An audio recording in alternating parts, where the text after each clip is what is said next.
Ya, salam Bapak Ibu yang terkasih sama Tuhan. Pada pagi hari ini kita akan memulai ibadah kita. Kita akan memuji dan memuliakan nama Tuhan. Kita akan berdoa terlebih dahulu. Bapa di surga, terima kasih Tuhan atas penyertaan-Mu dalam kehidupan kami. Dan saat ini Tuhan, kami akan memulai ibadah kami. Kiranya Kau memberkati kami semua. Berkati seluruh pelayan-Mu Tuhan. Biarlah kami berkarya. Berkati juga semua jemaat-Mu yang ada Tuhan. Tolong mereka sertai mereka. Dalam nama Yesus kami berdoa dan mengucap syukur. Haleluya. Amin. Kita angkat satu pujian, kita dipilih dari segala bangsa. Kita akan puja ini dengan segenap hati kita, memuji dan memuliakan nama Tuhan.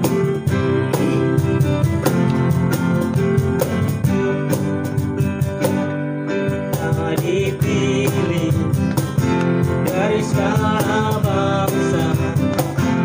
Kita dipilih jadi umatnya.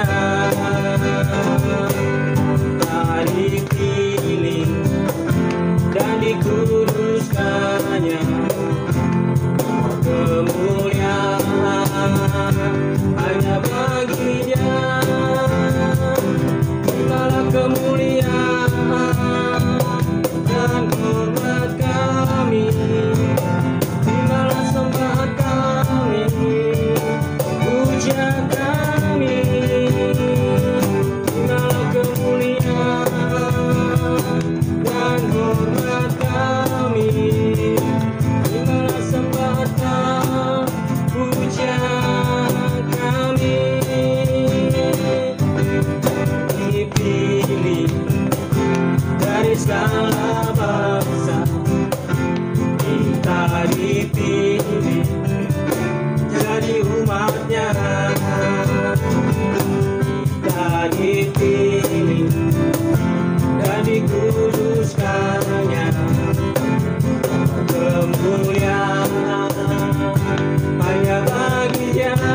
Terimalah kemuliaan dan hormat kami, terimalah sembah kami, puja kami. Terimalah kemuliaan dan hormat kami, terimalah sembah puja kami. Terimalah sembah kami dan hormat kami, terimalah sembah kami, puja kami. Terimalah kemuliaan dan hormat kami, terimalah sembah puja kami, terimalah sembah puja kami, terimalah sembah puja kami.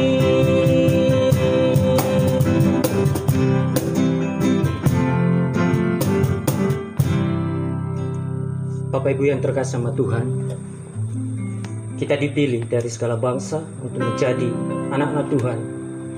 Dan saat ini kita akan mendengarkan kebenaran firman Tuhan yang disampaikan oleh hamba-Nya. Mari kita siapkan hati kita. Kami bersyukur Tuhan atas penyertaan-Mu dalam kehidupan kami. Kita akan satu pujian, ku menyembah-Mu Tuhan. Engkau yang berkarya Tuhan. Haleluya Yesus. Inilah kerinduan kami Yesus.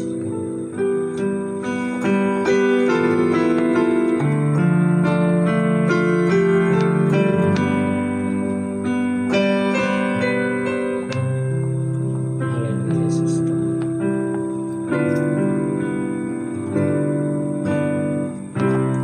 Ku menyembah dalam kudus hadirat-Mu, Yesus. Tata kasih karunia-Mu Bapa,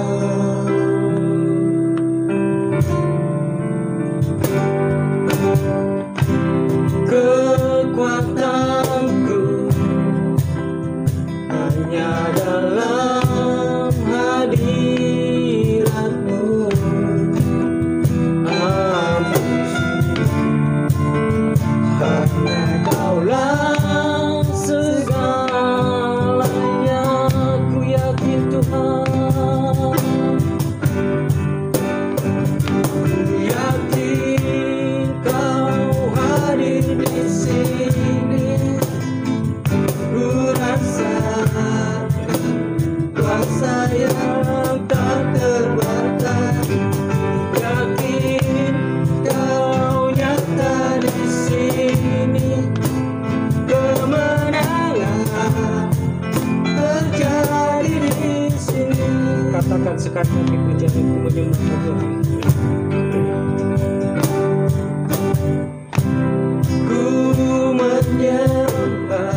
Untuk selanjutnya saya serahkan sama hambanya yang menyampaikan kebenaran firman Tuhan.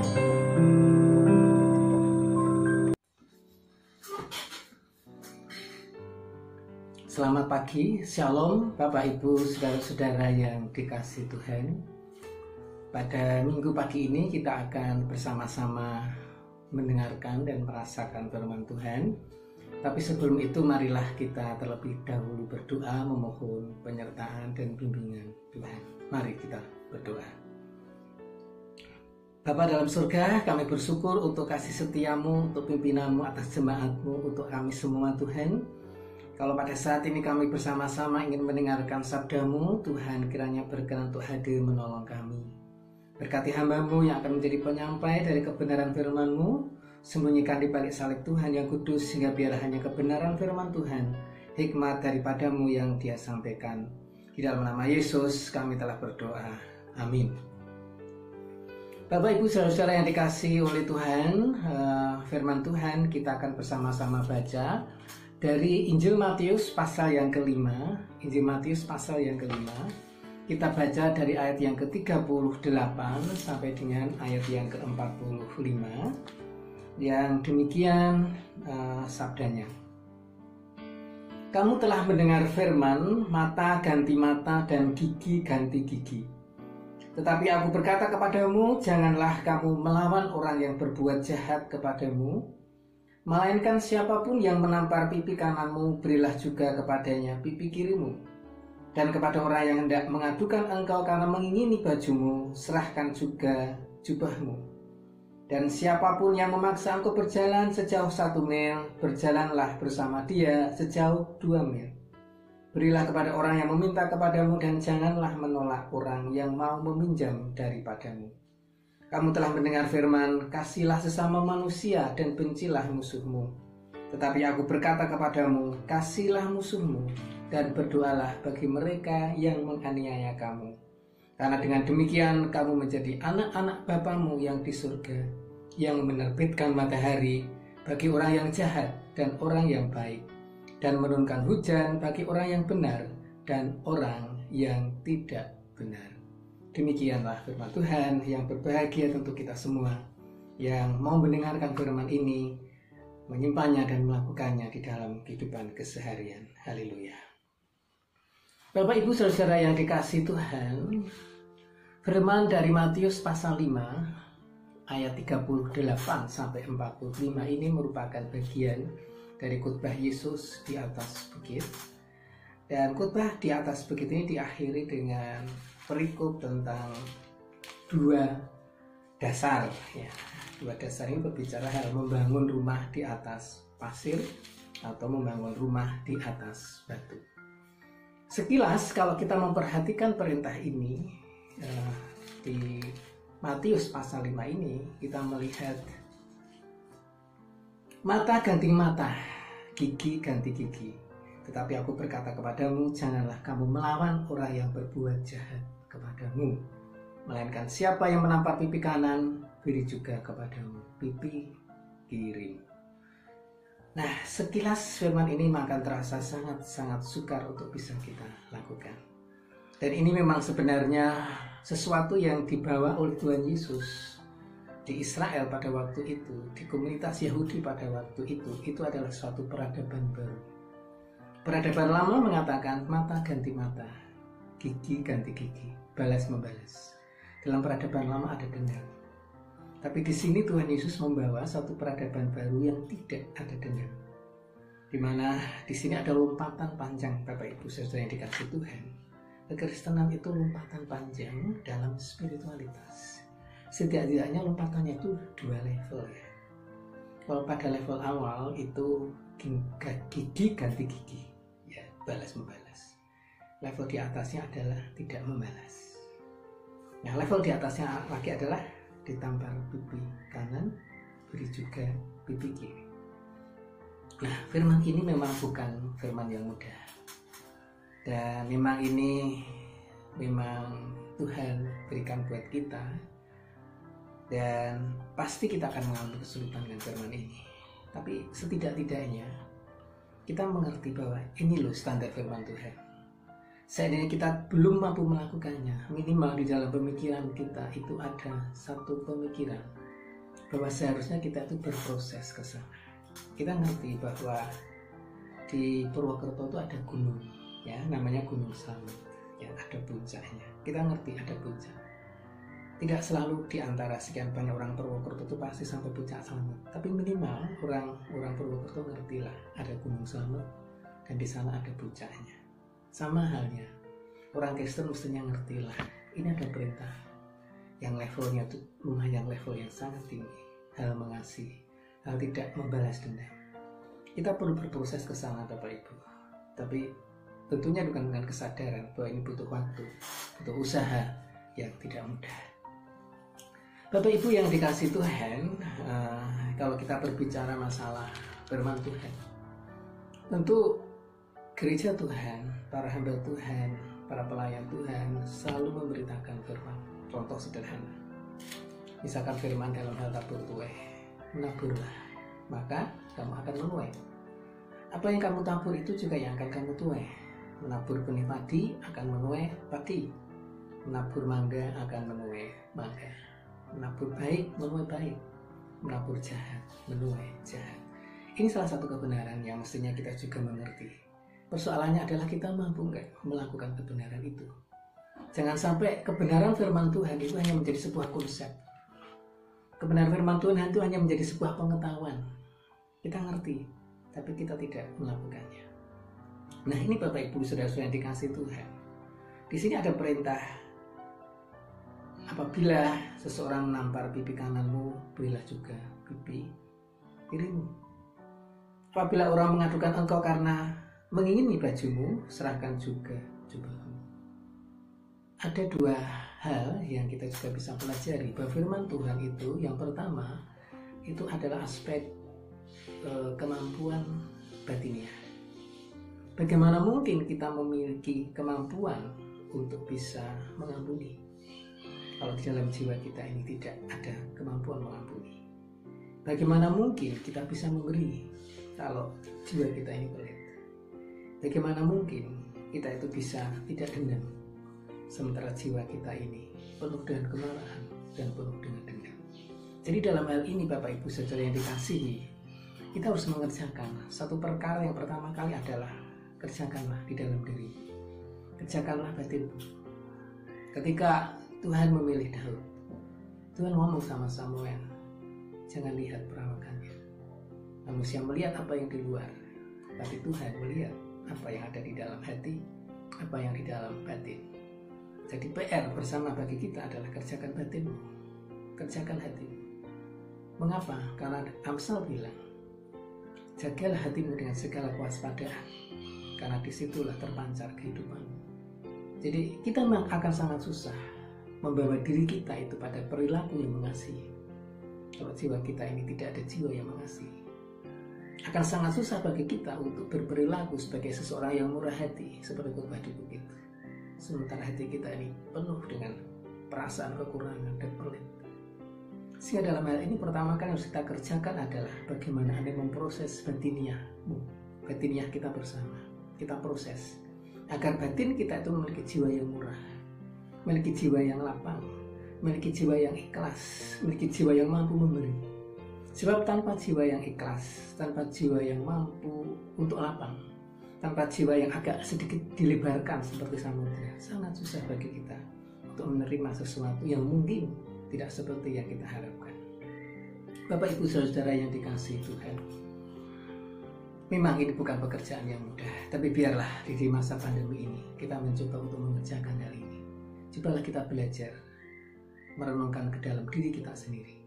Apakah selama ini kita sudah belajar memproses batin kita, memproses jiwa kita, belajar untuk olah rasa, bagaimana supaya jiwa kita itu tidak mudah marah, bagaimana supaya jiwa kita ini lebih lapang di dalam menerima sesuatu, entah itu sesuatu yang bersifat kekurangan, entah itu sesuatu yang bersifat menyakitkan. Bagaimana belajar menjadi jiwa yang lapang, memiliki jiwa yang ikhlas. Ini perlu proses pembelajaran. Bagaimana kita bisa memiliki jiwa yang tidak mudah hanyut dalam perasaan negatif tentunya. Sehingga dalam hal ini Bapak Ibu yang dikasihi Tuhan, jemaat Tuhan perlu berproses. Karena Tuhan menghendaki kita ini tumbuh semakin hari semakin sempurna. Seperti kata Tuhan Yesus, karena Bapa adalah juga sempurna, maka mestinya anak-anak Tuhan juga bertumbuh ke sana. Bertumbuh menjadi karakter Kristus. Kristus itu memiliki jiwa yang sedemikian ikhlas, demikian lapang. Dia mau mati bagi orang lain yang dia tidak kenal barangkali. Dan itu yang dilakukan Yesus melalui pengorbanan di kayu salib. Dan kita juga perlu belajar hal yang sama. Belajar memiliki jiwa yang ikhlas, jiwa yang lapang, jiwa yang mampu mengampuni. Dan akhirnya nanti kalau jiwa itu sudah siap, jiwa untuk mengampuni, maka kita bisa melakukan tindakan-tindakan yang bukan tindakan dendam, tapi tindakan yang mengasihi, tindakan yang memberi, tindakan yang menolong sesama. Mudah-mudahan Bapak Ibu yang dikasihi Tuhan, firman ini boleh menjadi dilah, firman ini menjadi terang di tengah-tengah suasana pandemi ini. Kita lebih banyak di rumah, kita lebih banyak mengintrospeksi diri, kita lebih banyak punya kesempatan membangun agar batiniah kita ini menjadi batiniah yang diperbarui, menjadi batiniah yang siap mengasihi, batiniah yang lapang, batiniah yang ikhlas, batiniah yang bisa memberi. Sehingga nanti di dalam perilaku kita pun akan mencerminkan perilaku yang tidak pendendam, perilaku yang mampu memberi, perilaku yang mampu ikhlas, perilaku yang mampu menjadi berkat bagi sesama. Biar firman ini menjadi kekuatan di dalam hidup kita. Tuhan memberkati. Mari kita berdoa. Bapa di dalam surga, terima kasih firman-Mu telah bersama-sama kami dengar. Dan biarlah firman ini boleh menguatkan kami Tuhan, dan mengingatkan kami akan pentingnya kami bertumbuh ya Tuhan di dalam karakter Kristus. Bertumbuh memiliki jiwa yang ikhlas, jiwa yang lapang, jiwa yang memberi, jiwa yang mengasihi. Karena hanya dengan jiwa yang mampu memberi, jiwa yang mampu mengasihi, di dalam kehidupan perilaku keseharian kami bisa mengasihi, kami bisa memberi, kami bisa untuk tidak selalu ingin membalas dendam. Terima kasih Tuhan, firman-Mu ini biarlah menjadi hidup di dalam hidup kami. Roh Kudus menolong kami Tuhan untuk menjadi pelaku firman di dalam kehidupan kami keseharian. Berkati jemaat-Mu di tempat ini ya Tuhan. Kau senantiasa melawat dan melindungi dari segala hal yang jahat. Apalagi di tengah masa pandemi ini Tuhan. Kau lindungi kami, Kau berkati kami. Berkati setiap aktivitas kami Bapa. Untuk setiap apapun yang kami kerjakan senantiasa di dalam perlindungan Tuhan. Berkati Tuhan setiap program-program gereja Tuhan di tempat ini. Kau selalu menolong dan memberkati. Untuk Bapak Gembala, para majelis, para pelayan-Mu senantiasa Tuhan tolong di dalam mengembalakan jemaat-Mu di tempat ini. Untuk bangsa dan negara kami juga berdoa Tuhan. Aku berkati Tuhan. Sehingga biarlah bangsa dan negara ini Tuhan senantiasa di dalam genggaman tangan kasih-Mu. Dan senantiasa boleh menjadi berkat. Dan terwujudnya masyarakat yang adil dan makmur di dalam naungan kasih Tuhan. Terima kasih Tuhan. Dan biar kami boleh undur Tuhan dari tempat ini Tuhan. Dari ibadah ini Tuhan dengan membawa berkat-berkat yang dari Allah Bapa, kasih sayang Yesus Kristus Sang Putra, dan berkat damai sejahtera yang dari Roh Kudus. Terima kasih Tuhan, dalam nama Yesus kami telah berdoa. Amin. Ya, Bapak Ibu yang terkasih nama Tuhan, kita sudah mendengarkan kebenaran firman Tuhan yang disampaikan oleh hamba-Nya. Dan saat ini kita akan memberikan persembahan kita. Terlebih dahulu kita akan berdoa. Bapa di surga, terima kasih Tuhan atas semua kebenaran firman Tuhan yang kami dengarkan saat ini. Biarlah Engkau yang berkarya dalam kehidupan kami Tuhan, dan biarlah Engkau yang memberi hikmah kepada kami setiap kebenaran firman Tuhan yang kami dengarkan saat ini Tuhan. Dan saat ini Tuhan, kami akan memberikan persembahan kami di hadapan Tuhan. Berkati anak-anak-Mu Tuhan, berkati dari usaha mereka, pekerjaan mereka. Biar Engkau yang berkarya dalam setiap langkah mereka dimanapun mereka berada Tuhan. Dalam nama Yesus kami berdoa dan mengucap syukur, haleluya. Amin.